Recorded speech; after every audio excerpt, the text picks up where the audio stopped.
Bonjour, c'est Christophe de la chaîne YouTube Chronique d'une cèpe. Le format a un petit peu changé là parce que ma tablette est en charge, donc je prends la vidéo avec autre chose, un autre élément. On a tous 300 millions d'éléments qui peuvent prendre des vidéos. La technologie a avancé d'une façon hallucinante. Bref, je vous fais une vidéo bilan parce que ça fait 4 mois maintenant que j'ai eu ma poussée qui m'a foutu par terre, hein, qui m'a coupé les pattes, qu'il n'y avait plus de sensibilité dans les orteils, etc. Et que j'ai commencé à mettre en place les protocoles que j'avais lus, sur lesquels j'avais augmenté le savoir de façon plus présente dans la vie. Et puis voir ce que ça donne, quoi. Donc voilà, concrètement, si vous m'avez suivi, vous avez vu que dans les petits bilans que j'ai fait au fur et à mesure, on voyait des évolutions. Donc il y a eu de belles évolutions. Et puis là, j'avais fait un petit bilan tout simple en notant de 0 à 10 un petit peu les difficultés, les douleurs que j'avais sur certains points précis. Et puis sur les difficultés classiques que les gens ont dans la sclérose en plaques notamment, comme la spasticité, les brûlures dans les membres, les fourmillements, etc. Pour donner un petit peu l'état des choses sur 4 mois de protocole. En gros, 4 mois de mes protocoles au niveau alimentaire, j'ai vraiment favorisé tout ce qui est en m'inspirant de toutes les conférences et les personnes comment dire, qui ont fait disparaître leurs symptômes tout simplement. Donc j'ai adapté vraiment quelque chose plus sur les forces pour revitaliser, donner de la vie, vitaliser le système nerveux. Et puis là maintenant ça fait combien de temps? On est le 11 février. Ça fait un peu plus d'un mois que je fais des jeûnes intermittents chaque jour, c'est-à-dire que je mange que le soir en fait. Je mange pas le matin, je mange pas le midi, et je serais pas étonné il serait bon pour moi que j'aille vers des jeûnes plus longs. Pour l'instant, je suis en jeûne intermittent, c'est déjà pas mal. Puis j'ai aussi mis un appui depuis 15 jours en jus de légumes et jus de fruits surtout. Chaque jour, on va dire à peu près 500 ml et 150 ml de jus de fruits à partir de 3 heures de l'après-midi à peu près, pour que toute la matinée puis le début d'après-midi soit du jeûne. Après un jus de fruits et un jus de légumes le soir. Donc on va voir ce que ça va donner. Voilà en gros le bilan du 11 février. Au bout de 4 mois, il y a des progrès très nets. Je bouge mieux mes jambes. Je les bouge déjà, c'est déjà pas mal. Au niveau des sensations, j'en ai parlé il n'y a pas longtemps, j'ai retrouvé mes orteils. Sur la gauche, c'est un réel plaisir de gratter dessus et de me rendre compte à chaque fois que j'ai retrouvé des sensations, quoi. C'est sympa ça, quand t'as perdu, c'est bien de retrouver ça. Bref, il y a encore des brûlures, mais en termes sur le plan du physique, donc j'ai retrouvé quelques sensations, il y en a encore qui sont vraiment en hyposensibilité, tu vois, ils sont baissés. Donc ça demande encore à se reconfirmer tout ça. Au niveau de la force musculaire, j'ai pas lésiné, hein. J'ai fait beaucoup d'activités physiques en termes de musculation pour essayer de relancer les unités motrices dont je parlais qui stimulent les fibres musculaires. Au niveau des cuisses, ça fait un mois que je mets un appui en poussant dessus de plus en plus fort, ce que je peux. Et l'air de rien, voilà, maintenant j'arrive à me lever. Je me tiens à un poteau et j'arrive à passer de la position assise du lit à la position debout, tout en, comment dire, en me tenant au poteau, puis de temps en temps en le lâchant un peu pour essayer d'être stable. Bon, c'est pas très très stable, mais n'empêche que j'arrive à le faire. Il y a 4 mois, j'étais allongé dans mon lit et c'était mort. Il n'y avait rien du tout dans les jambes. Je pouvais même pas les plier quand j'étais allongé. Donc il y a une très nette amélioration. Au niveau de fait bouger les mains, tu vois, d'être précis si je veux toucher mon nez là d'un coup. Oh, j'y arrive bien. Super, nickel. La main gauche, pas très précise la main gauche. Ah, tu déconnes, toi. Ah bah tu vois, je le fous dans l'œil, c'est n'importe quoi. Bon bref, ça demande à s'améliorer aussi. Et c'est très fluctuant au niveau de la gestuelle, de la partie du système nerveux, le système volontaire en fait. Du coup là, c'est très fluctuant. Il y a des fois ça passe bien, des fois ça a du mal. En fonction de quand je prends des éléments. C'est vrai que ça tire beaucoup ce que je prends. Donc en gros, pour faire simple, au niveau des... Tu vois, par exemple, quand je note au niveau, il y a 4 mois, la force musculaire générale, c'était 1 sur 10 parce que j'étais vraiment... Putain, j'étais mal, bordel. Et aujourd'hui, on va dire, 4 mois après, c'est 4,5 quoi, en gros. Tu vois, un peu plus de 4. Donc on est passé de 1 à 4, c'est pas mal. Je suis ni Stallone ni Schwarzenegger encore, mais on y arrive tranquillement, quoi. Il y avait des déséquilibres assis, la position debout était totalement impossible, donc on était à 0. Là, je suis passé à 0,5. C'est bien, c'est déjà ça. C'est un petit pas, c'est une petite brique. Le reste, on s'en fout, c'est une avancée. Après, pour la déséquilibre assis, c'était impossible d'obtenir assis. J'étais obligé de me tenir au poteau avec les deux mains. Sinon, je tombais, quoi. C'était comme ça. Donc maintenant, c'est un petit peu plus stable. Je commence à pouvoir, je travaille beaucoup les abdos et beaucoup les obliques sur les côtés. Mais je commence à pouvoir, maintenant, j'arrive à aller sur le fauteuil, à être assis et à faire des exercices au niveau des abdos, puis travailler les obliques sur les côtés. Donc c'est bon signe. En gros, je suis passé de 0 à 2, on va dire, à peu près. Donc voilà, il y a ça, oui, la force musculaire du haut, on va dire de 1 à 4,5. Et la force musculaire du bas, on était à 0 il y a 4 mois. On est passé à 2,5 maintenant. Donc il y a des avantages. La souplesse nuque, au niveau de la nuque, c'était pire que raide, quoi. Donc là maintenant, il y a beaucoup plus de souplesse au niveau de la nuque.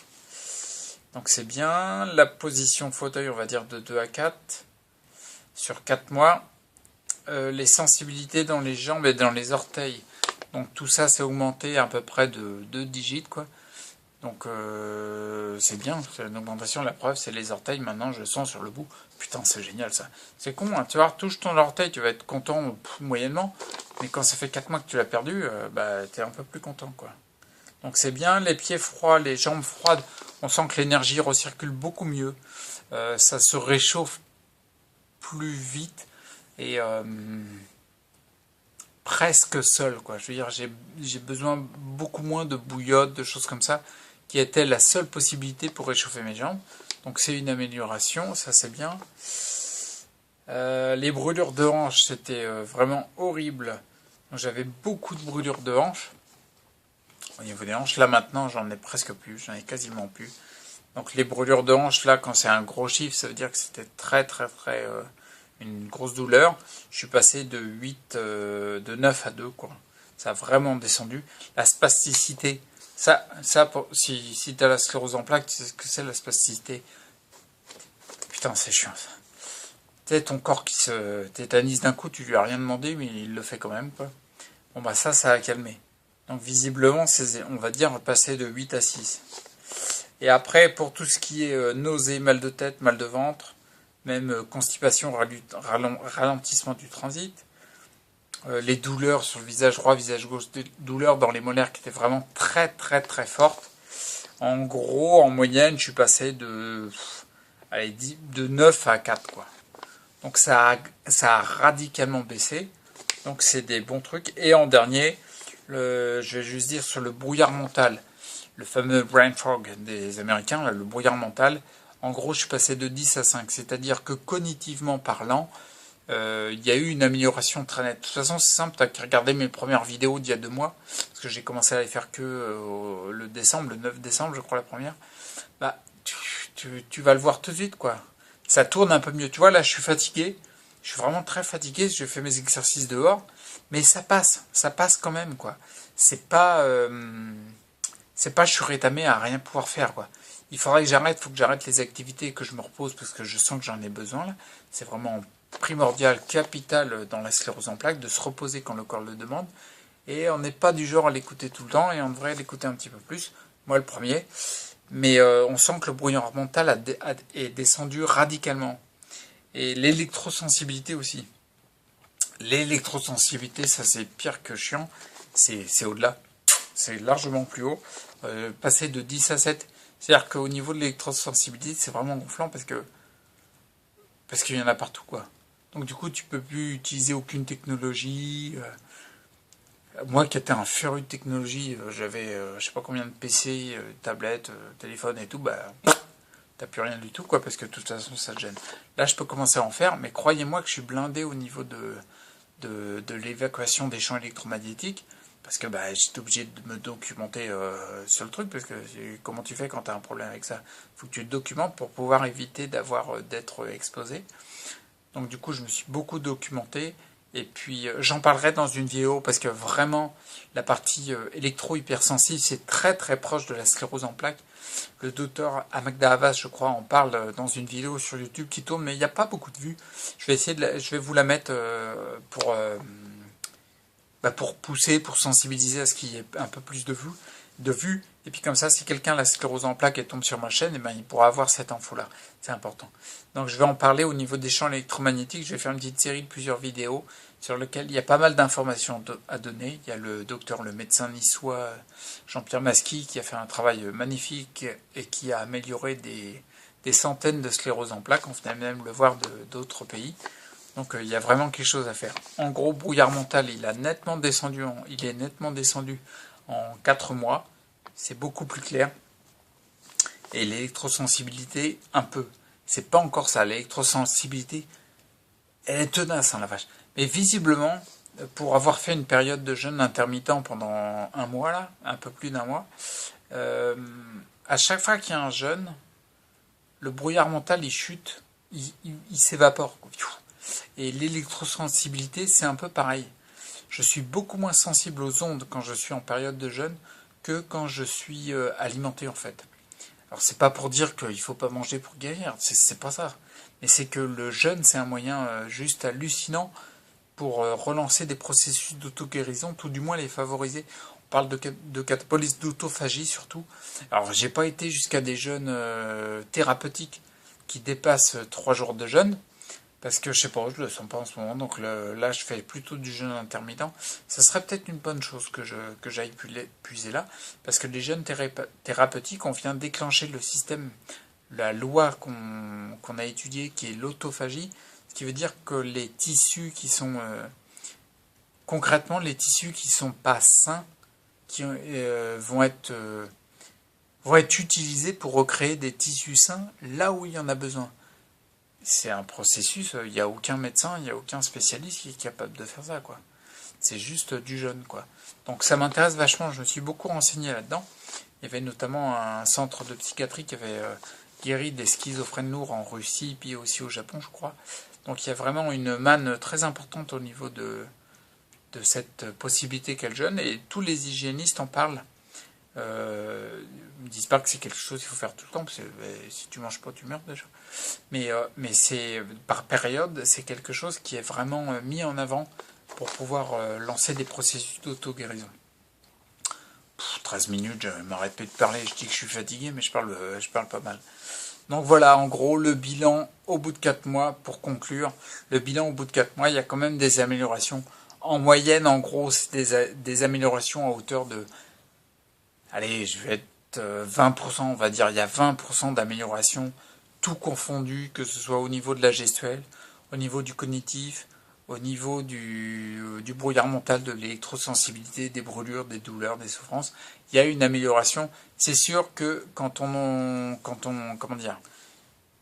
entame un chemin comme celui que je fais, je ne suis pas le seul à faire, il y en a plein d'autres qui l'ont fait, un chemin comme je le fais, on est dans une recherche causale. Et donc du coup on cherche la cause de tout ça.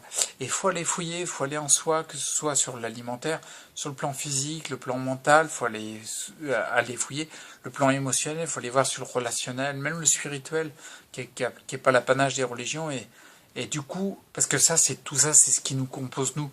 On est des individus, on est indivisible, on est un tout, quoi. Donc c'est un ensemble, il faut avoir une vue d'ensemble.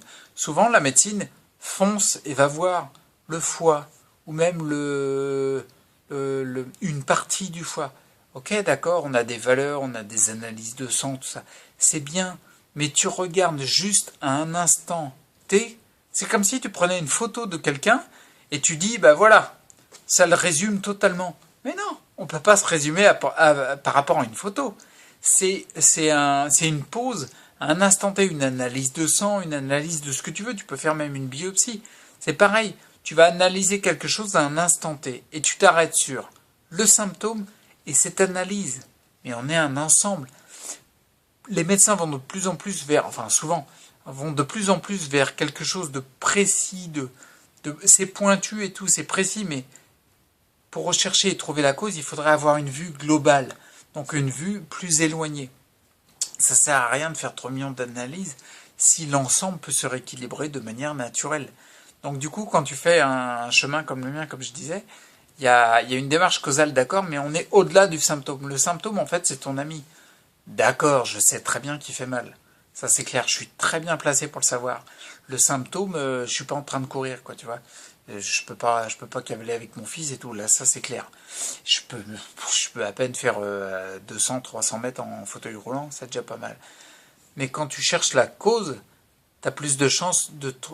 C'est la seule façon de trouver une solution durable. Si tu regardes que le symptôme et que tu prends un élément actif, que ce soit médicamenteux, plante ou peu importe, si tu as une vision symptomatique de la situation, tu vas résoudre que le symptôme à court terme. Donc du coup, ça reviendra forcément. J'encourage franchement à faire cette démarche-là parce que moi je pense sincèrement, je suis convaincu que c'est la bonne.